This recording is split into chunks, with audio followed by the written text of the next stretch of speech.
Alam nyo kung bakit. Alam nyo, simpleng-simple lang naman. Paano nila matutustusan ang kanilang gastos para sa pangangampanya, gastos pambayad sa mga vlogger nila? May balita nga ako, yung isang tae vlogger, kilala niyo yun, si tae vlogger, si diba, kilala niyo yun?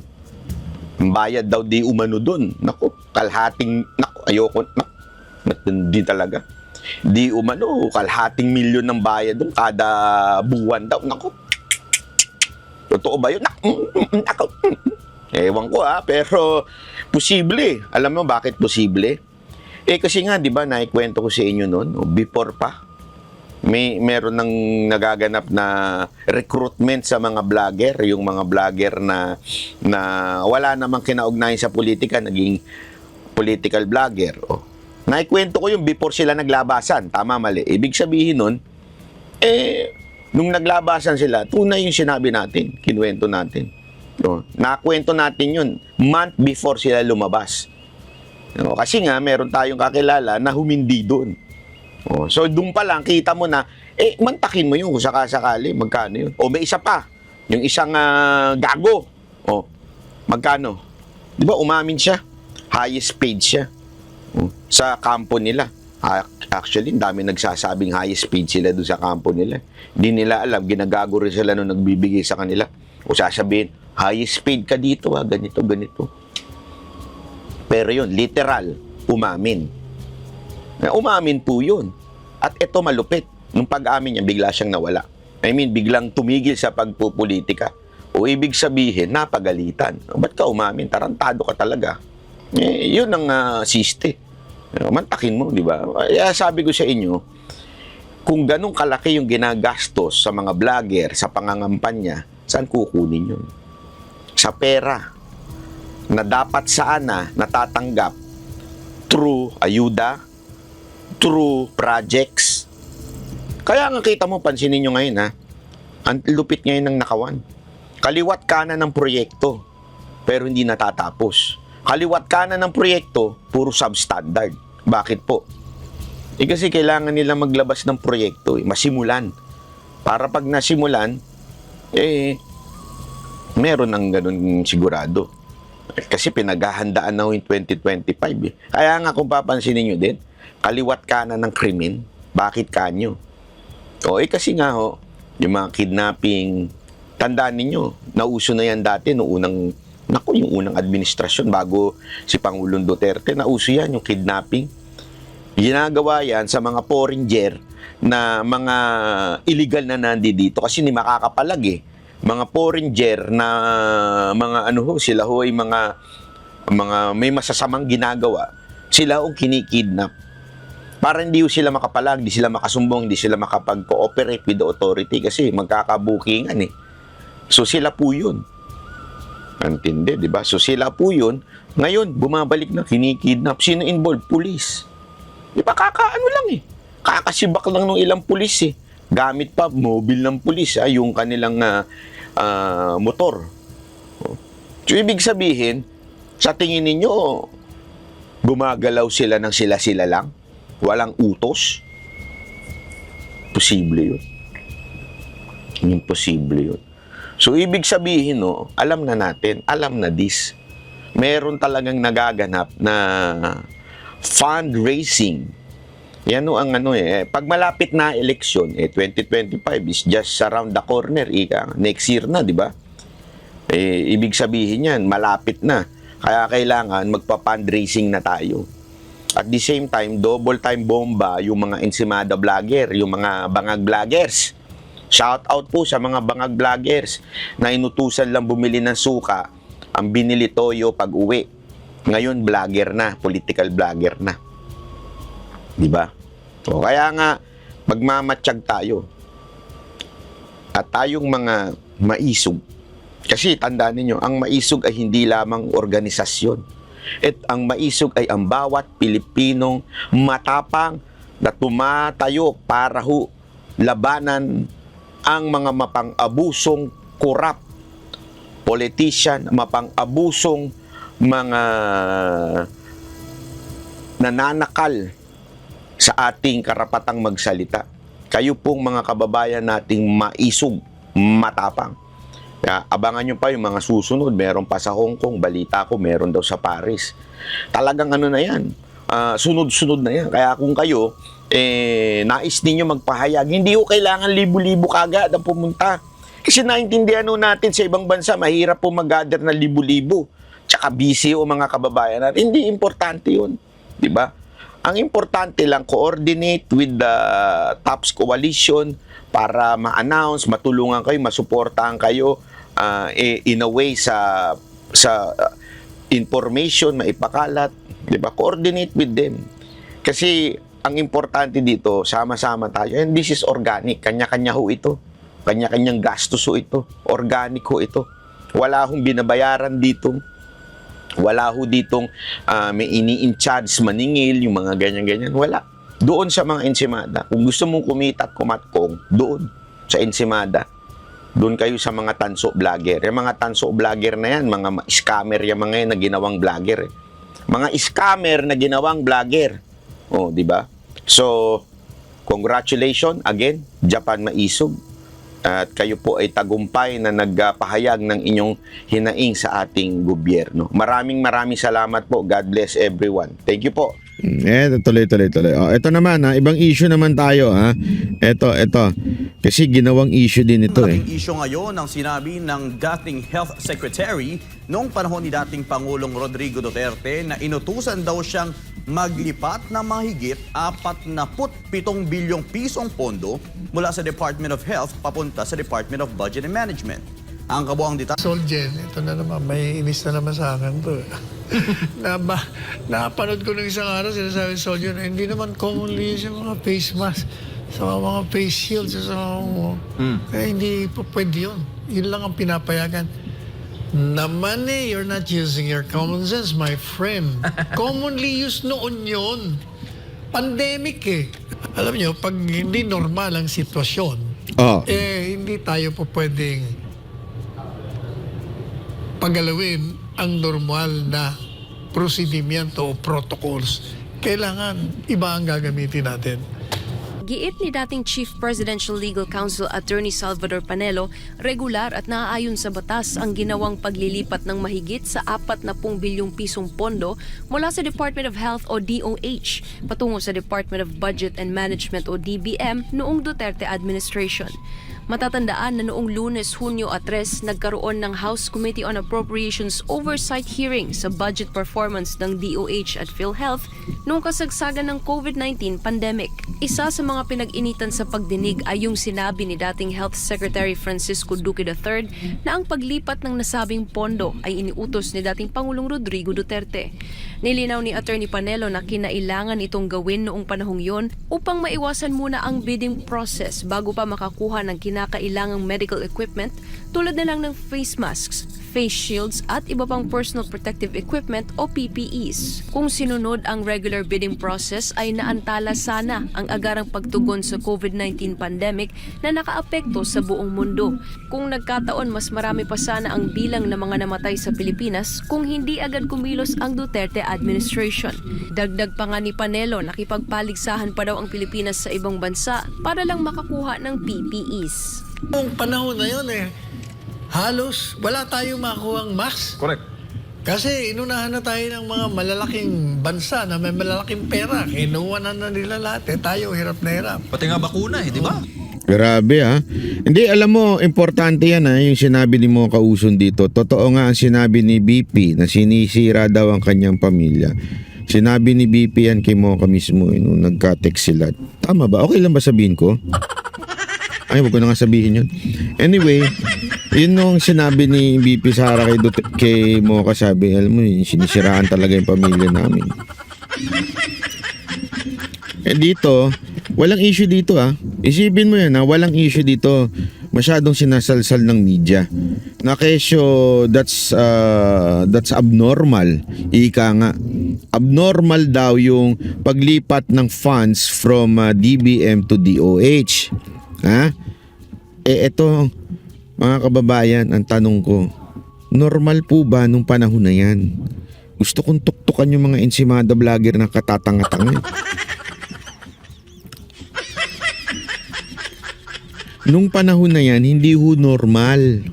Hindi po normal ang sitwasyon. Tandaan ninyo, 'di ba isipin nyo, kailan nyo ho ba na marirealize sa tanan ng buhay ninyo na mag-aagawan ng alcohol sa Pilipinas? Mantakin mo alcohol, hoarding yun. Ginawa sa Pilipinas yun. Nagkagulatan nun. Even mask. Sa tingin nyo, tayo ba ay country that wears mask? Hindi. Ang mga nagmamaskara lang dito, yung mga nasa TikTok.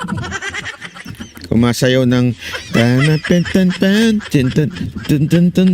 kung ganun. Bakit nakamaskara? Kasi puro filter eh. Hindi, joke lang. Baka babanatan na naman ako. Favorite ko yung kanta na yun Baka sabihin ng iba, binabanatan ko yung Hindi. Favorite ko yun. Diba? Totoo naman hindi tayo sanay sa mask. Kaya nga, grabe ho yung utos ni Pangulong Duterte. Napanood ko uli yung video na yun, inutusan niya, sinabihan niya si Duque, "Oy, do everything for us to get PPE." Ito kasi PPE, tandaan ninyo, naubos din yan. Kawawa ho yung mga nurse natin, mga medical personnel natin, wala ho silang ginagamit. Kaya nga sabi, do everything to purchase. Huwag ka na magbidding kasi nga meron namang Bayanihan Act na at that time it was pandemic. Pwede niyang hindi na magbidding-bidding. Diba? Kaya nga nilipat lahat yung budget para dire-diretso na mabilis.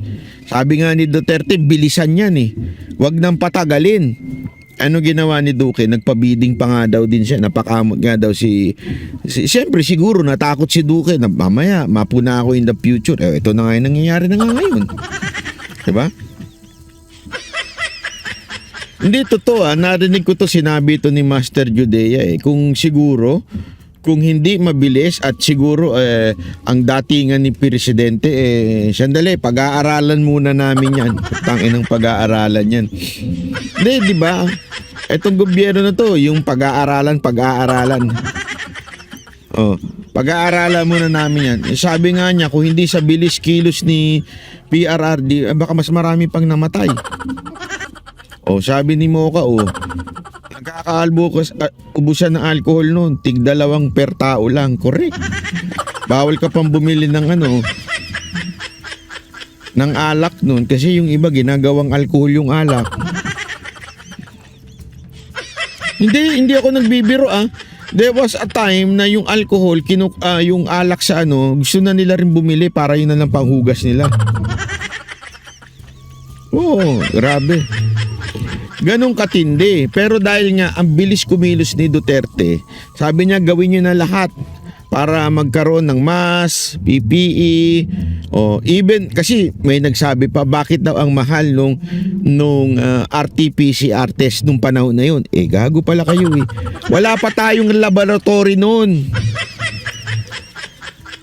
Naalala nyo noon yung RT-PCR test umaabot ng linggo para makuha mo yung resulta kasi pinapadala pa sa ibang bansa kasi wala tayong laboratory. Kaya nga, di ba, nagkaroon ng proposal na magkaroon ng Department of Virus. It's because no one is prepared nung pandemya. Naging reactionary lang tayo We react. Hindi kasi sino ba naman naisip niyo ba yun? Kahit ako hindi ko naisip yun Sabi San Miguel noon na donate na alcohol, hindi na gumawa ng alak. Tama tama, sabi ni Boss Dada, di ba si Ramon Ang yung nagpagawa ng alak, ginawa na lang alcohol daw. Correct yun. Ganong katindi. Saka makakakita. As in, para tayong ghost town nun. Walang lumalabas. Talagang nakatago. Wala. Abnormal yung sitwasyon nun. Anong gusto ninyo? Bidding muna tayo. Pasok muna kayo lahat. Wala nga pasok eh. Bawal nga pumunta sa opisina mga government. Kahit nga government official, limited lang yung pwedeng pumasok eh. O gusto nyo pa magka-bidding nun? Itong mga... lahat ng stranded na OFW seafarers dinadala ng food sa accommodation nila dito sa Pinas during lockdown. 7,000 sila dinadala ng food 3 times a day. Ayan ha. Eto, real info ito. Bakit? Si Mocha ito eh. Alam ni Mocha ito dahil siya yung nagdadala. 7,000 plus. Times 3. Times 7. Times 3 months, utos ni PRRD yan. Yan ang utos ni PRRD mismo kay Mocha Usono. Naalala ko yun. Kasi at that time, nagpapahanap sa akin si Mocha ng pagkain kung para dadalhin doon sa mga wala kasi mga restaurant. At yung kung meron man, yung manpower ng restaurant limited. Hindi kaya. Talagang alam mo, ang mahal ng pagkain noon. Pero ano sabi ni Perdo, hindi na importante kung mahal, ang importante mabuhay. Kasi pag ikaw ba nasa emergency na, sandali. Mahal yung band-aid na yan. Kunwari ikaw nasugatan ka, 'di ba? Yung talagang tumatagas na yung dugo mo. Sandali, mahal yan. Mahal yung band-aid na yan. Hanap tayo na mas mura, punta tayong Divisoria. Siyempre kung ano yung nandyan, kahit imported pa yan, kahit mamahalin yan, emergency na eh. Bibilin mo na yun. Nung pandemya ganun. Ultimong pagkain ng mga OFW, di ba? Yun eh. Yan ho. Personal yung ginawa ni Mocha yan. Alam niya ho yan. At sa totoo lang, magkano, alam ko, nakikwento niya sa akin 2 million ang ginagastos per day. Pagkain lang ng OFW. Pero kita nyo yung mga OFW natin, tuwan-tuwa yun. Tuwan-tuwa sila kasi talagang inalagaan sila. Personal na hinahatid ni Mocha yung mga pagkain sa kanila. Nakakita na sila ng artista. Nakakain pa sila. Tama, mali. Dito sa Japan yung alcohol, dito may alak, nagkabusan din. Hindi nga lang sa Pilipinas. Yan nga hindi ko, eto ha, may nakita pa akong comment sabi, tanginan to mga congressman na to. Hindi, meron ako nakitang comment, sabi, ang kakapal ng mukha, parang hindi nyo alam yung nangyari nung panahon na yon na talagang nagkakaroon ng problema. Kayo nga mga unang nang ubos nung mga mas, kayo unang nag-priority, kumuha kayo ng kumuha, mga animal kayo. 'Di ba? Kasi nga alam natin na ito ay isang imbento na naman para alam mo yurakan ang pagkatao ng mga Duterte na isipin ng tao, naku, korupsyon. Hindi naman tanga mga Pilipino. Kaya ang nangyari, para makakuha ka, ubod ng mahal na ng presyo. Kaya yung duda ko dun sinasabi nilang may anomalya sa presyo, baka bumagsak sila ron. Kasi yung presyo na sinasabi nilang napakamahal, yun ang presyo ng kasagsagan ng walang mga protective personal equipment na tinatawag face mask and face shields. At sa ngayon doon sa investigasyon, alam mo, may politika rin yung Blue Ribbon Committee. Walang galing na sa Indika. Kasi, ang sinasabi nilang presyo, nung lumuwag na yung supply ng mga items. So, pag lumuwag na, meron ng supply, mura na. Kung yun ang presyong sasabihin mo na yun ang ginamit sa una, mali na, may problema ka na kasi talagang mahal nung initials. Nagigets niyo yun, dito mo malalaman talaga yung mga congressman natin, matatalinong bobo, no? Diba? Ang tawag nga dyan, law of supply and demand. At that time, konti ang supply, naturalmente dadami ang demand. Pag konti ang supply, magmamahal. Common sense eh. Pantangan na lang yan eh. Elementary pa lang hindi ko magets elementary pa lang pinag-aaralan na yan. Itong mga congressman natin ang tatanga.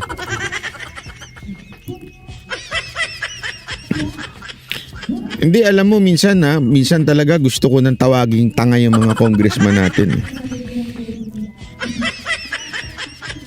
Simple mathematics lang yan di ba? O pagka konti ang demand, maraming supply, ano mangyayari? Mababa ang presyo. Tama, mali? O, di ba? Pero kung marami ang demand, konti ang supply, magmamahal. O, kasi sinasabi nila ngayon, bakit ngayon ganito na ang presyo? Bakit noon ganun daw ang presyo? Bakit ang mahal ang kuha nyo noon? Putang inang katangahan yan, ano?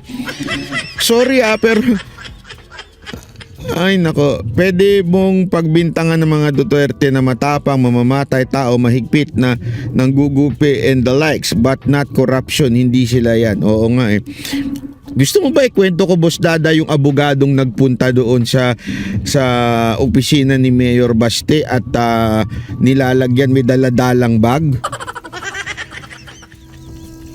May ipinapasok na proyekto kay Mayor Baste. Gusto mo ba ikwento ko yon? Gusto mo? May daladala daw. Wag ko na nga ikwento. Pero to, person information ito person information. Kinwento ito mismo kay Boss Dada. Ito daw isang abogado. Abogago to actually. Actually hindi abogago, abobobo to. Wag. Sige na nga, wag ko na nga ikwento yung abobobo na to pumunta sa ni Mayor Baste para pasok ng project. Akala niya dahil pretending to be Duterte, magkasundo pa daw ang Duterte at Marcos noon, no? Nasa gobyerno ito ni Marcos ngayon nagpe-pretend. Naku. So, sabi,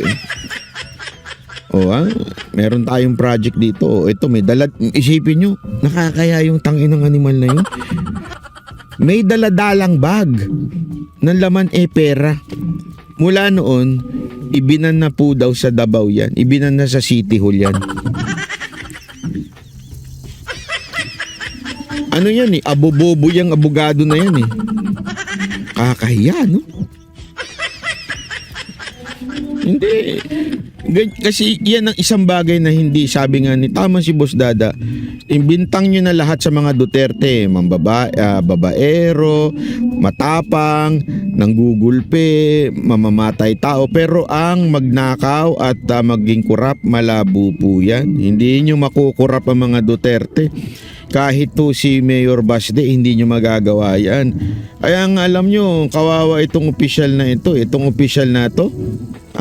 Hindi, sadali linawin ko lamang po hindi po haka-haka yung kwento na yan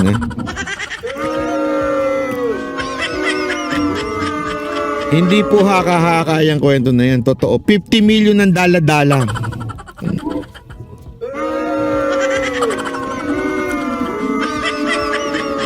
Mantakin mo may dala-dala kang 50 million. Kung ako siguro yung mayor, tanggapin ko na yan. Mag-retire na ako. Ayan, nakwento mo naman pala, Boss Dada. Ikaw talaga. Kaya, no? Kaya no wonder, nilulunok nun lahat ng tae. Ngayon, di ba? Ayaan nyo na yung abogado na yan. Gusto nyo pa na isang kwento? Nako.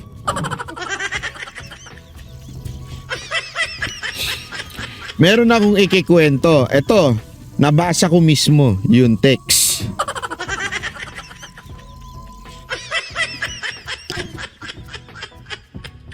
Gusto nyo ikwento ko? Sabihin nyo muna, pilitin nyo ako ikikwento ko. Pag hindi bumilis yung chat box dyan, hindi ko ikikwento. Stages ng pandemic. Iginiit ni Panelo na dapat parangalan ang political will ni dating Pangulong Duterte at ang kanyang mabilis na pagdesisyon at pagkilos sa pamamagitan ng Bayanihan to Heal as One Act 1 at 2, pati na rin ang disiplinadong pagtugon ng taong bayan sa pandemya.